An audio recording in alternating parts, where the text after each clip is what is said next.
charged for trying to save someone's life. Let's have a look. Hello and welcome to another episode of Heiter Says. Today I'd like to talk about an incident that happened in Victoria, of course, where else, where a patron, a Good Samaritan, was contacted by a debt collection agency to track down the person who she called an ambulance for.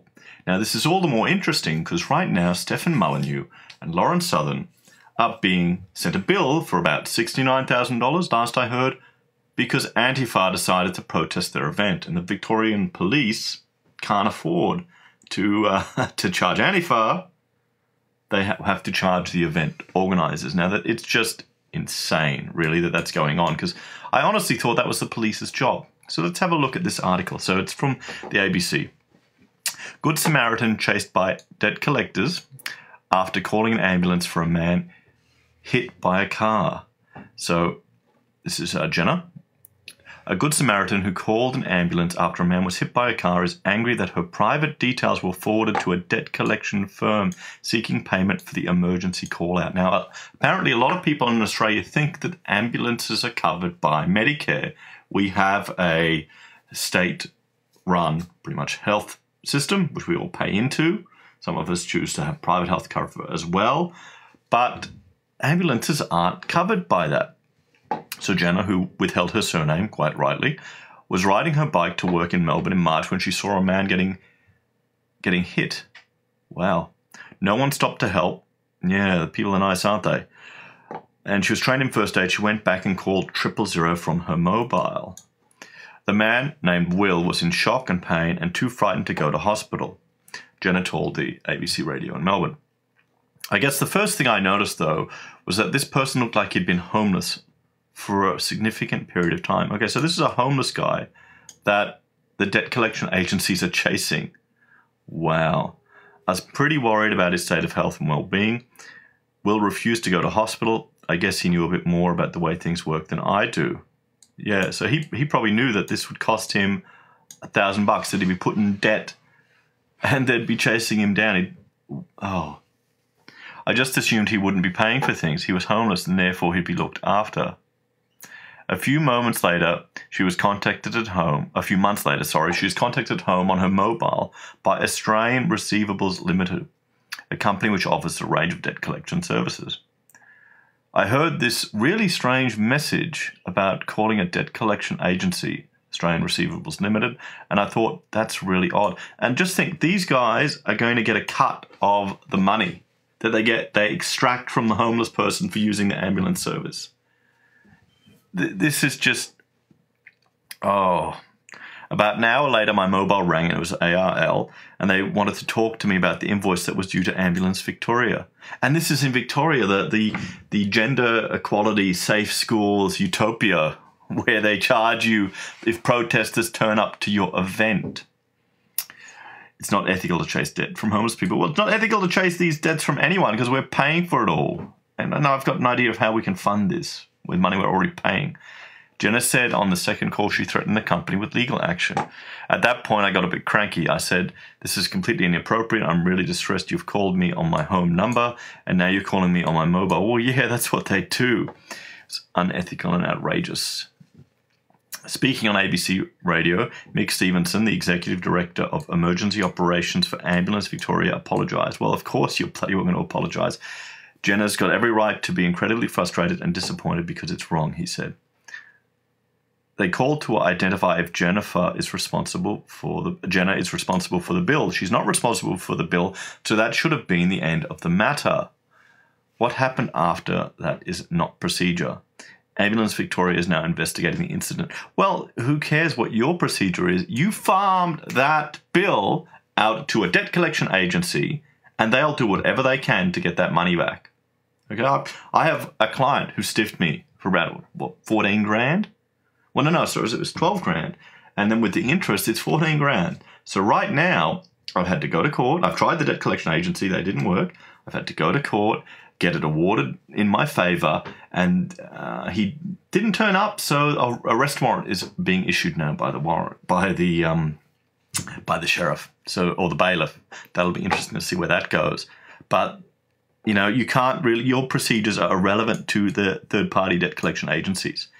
Ambulance, okay, so Victorian Health Minister Jenna Hensey said that there's been a clear mistake in Jill Hensey in Jenna's case, but the public should have confidence in the system. No, why should they? Because it's this funny thing. They've got a monopoly.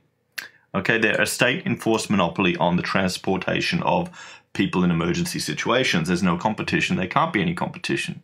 Not that I'm necessarily saying it would be good to have competition in this sector, because then you'd have unscrupulous people would be getting thugs to mug people just so they could ride them in the ambulance to get $1,000 a pop.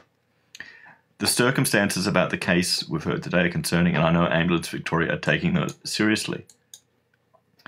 Jenna had been reluctant to call 000 after a previous experience where she had stopped to help a woman lying unconscious in a gutter incident killed her in the early hours of the morning. What? So the same woman. See, I live in Queensland, and it's different here, and we'll look at that in a moment.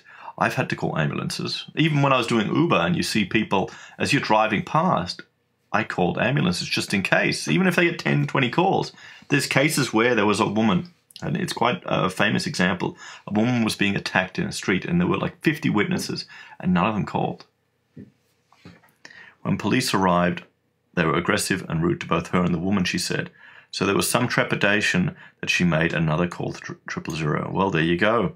Maybe this shows you how they'd act if you were calling for help. Passerbys will never be charged, Ambulance Victoria says. In a further statement, Ambulance Victoria Executive Director of Corporate Services, Rob Barr, said an invoice was sent to the patient who did not respond or contact them. So the bill was referred to a debit recovery agency. We provided the agency with the phone number. In this case, use the 000 call, as it can assist in making contact with the patient. A call was made by the agency to Jenna, who had no links to the patient. No further contact should have been made. Well, there you go. ARL has been contacted for comment. Well, you know, they're just doing their job. They get these debts and they make a slice, 10 to 15%, even 20% more. Mr. Barr said Ambulance Victoria was investigating the incident and seeking further details from the debt recovery agency about how it happened. They're just doing what they normally do, guys. You know, this is very naive. I'm surprised that people so senior in such an organization haven't got any experience with this. Or I guess maybe they've never been in business, because this isn't a real business. This is state-run. Maybe they haven't actually experienced having to chase someone down for money, because, you know, a lot of small business people have to do that. Mr. Barr said Ambulance Victoria was investigating incident. Okay. Jenna was not satisfied with the response from Ambulance Victoria. Yeah, I don't blame you. She said they could not explain their privacy policy to her or clarify whether her own credit rating would be affected if she had been listed with the debt collection agency. Wow.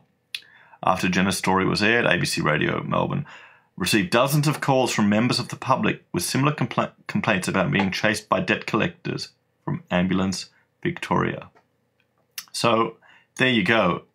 You know, even Ambulance Victoria will chase you down for your coppers. You are homeless people in this country. You know, in our wonderful Australia, they'll chase down a homeless person on the streets for $1,000 to call out for an ambulance. So this is another article. So ambulance costs around Australia, why it's free in some states and not in others. So Queensland and Tasmanians who read this story may be confused. In those states, I'm a Queenslander, the state government provides free emergency ambulance services, but only if you're a Queensland or Tasmanian resident. This is not the case across the country. So they've got a nice little summary here. In Victoria, you need to pay to be a member of Ambulance Victoria, a membership fee. Free cover for pensioners and low-income earners. Okay, so that homeless guy should have had free cover. I wonder how many people should have had free cover, but they never received it. They just paid the bill to make the debt collectors go away, because it's a highly stressful situation. New South Wales, a call-out charge plus a per-kilometre charge. It'd probably be cheaper to catch a bloody Uber or a taxi to go to hospital. It may even be faster. Government subsidies 49% of the fee. Western Australia, fee ranges between $473 for patient transfer vehicle and $900, so nearly $1,000 for a life-threatening or emergency call-out. Pensioners are entitled to a free service. In South Australia, there's a membership to be part of SA Ambulance. See, this is the thing. If there was like 3 different competing companies to provide you with these ambulance services, you dial 000 and they each, you got the cheapest deal. There was an app that did it. That's the thing. That they want to have their cake and eat it too. They want to lock you into using this one provider of the service to ensure a level of quality, which I completely understand, but then they're charging you for it. New South Wales, call out fee and fee per Northern Territory, yep. ACT, $1,000 again. Free ambulance cover for pensions. I wonder how long that's going to last. I wonder if my generation will get it. And Queensland and Tasmania, the fees are covered by the state. So here's an example, $1,200 for a short ambulance ride when he was a Tasmanian in Queensland. And because he wasn't living in Queensland, and even though Tasmania covered it, $1,000, $1,200. It's just crazy. So if someone calls for you, the costs apply. So and they want you to pay an annual membership fee, $92 for a family and $46 for a single person. So, oh wow! You can see here. I'll link to this article. You can go through it yourself if you're interested in it. But you can see that there is a range of different costs around the country. And I've worked on ambulance stations. I've worked for QAS on some projects. And they've got it bloody tough because the population is increasing so much, particularly here in Queensland. You have a huge population increase, and it's a big burden on the paramedics. And it's a hard job. I would not want to do this job. I have a lot of respect for the people that go through it. So I thought I would have a look at the budget for Queensland Ambulance Services. Let me make this a bit bigger, and I'll just move this guy down here. Okay, let's have a look at this budget here. And so I got my Excel skills out and I looked at the total budget for Queensland QAS, which is the Queensland Ambulance Service. They're getting, $551 million from the government, 118 from transport fees, and subscriptions 15 million. So that's say $650 million. And there's a breakdown here with all the different percentages of expenses. I will link to this in the description, guys, and you can have a look at it yourself. But let's just say $650 million. Now, okay, where can we get that money from? Where are we spending it? Let's have a look at our foreign aid budget on a federal level is $402 billion. So I've got no problem with foreign aid. I just think we need to look at maybe generosity starts at home, or charity starts at home first. When we're having homeless people afraid to use an ambulance, because this guy, you don't know what could happen. You could think you're fine, but you're in shock. Your body's flooded with adrenaline, so you can't really respond sensibly. It's a fight or flight mechanism. But why do we have people in our country that are afraid to get an ambulance when we're shifting $4.2 billion overseas to other countries? So, there's a breakdown here of where it's going and all these things. And I'm sure we're doing it for political purposes. I'm sure it's a lot more complicated than I'm making out right here. We've got $500 million going to Papua New Guinea. Maybe we should have kept them as a territory of Australia. Just saying. I'd like to compare the Human Development Index of PNG back when it was a territory of Australia to now, because I've looked at a few projects over there and worked with companies that were doing mines and facilities there, and they still need to put 3 layers of barbed wire and guard towers and things like that. So it's kind of, I don't think it's a pinnacle of human development. That's one of the shocking things actually in Australia when you just go out to some of the islands, and a 2-hour flight, you can be going from a first world nation with all these fantastic benefits to a little island where they don't even have electricity or sewerage systems, and where they still burn their garbage on the side of the road and carry machetes everywhere. But, we need to be realistic about these things. If we're spending so much money on non-citizens, while our own citizens here in our own country are afraid to call an ambulance because of the costs that will be incurred, I think that's not really fair. So guys, please let me know in the comments, what do you think? Do you agree with me? Should we perhaps shift a bit of this money out of our foreign aid budget to make sure that our own systems, that we're not wasting time and money bloody well chasing debts from homeless people to get an ambulance? Or you think it's all fine? Maybe it's their fault. They shouldn't have been homeless, or they shouldn't have been out drinking, or they shouldn't have gotten injured, or they shouldn't have been in a car accident, or gotten beaten, or gotten attacked as innocent victims. Maybe I'm just being cynical and old. Well, guys, thank you all very much for joining me for this episode of Heise Says. Please like, share, and subscribe. Also, thank you to some of my viewers who've given me tips and tutorials and homework for improving my sound quality. Please let me know in the comments if it sounds better. So, guys, thank you all very much, and I will see you again next time. Bye for now.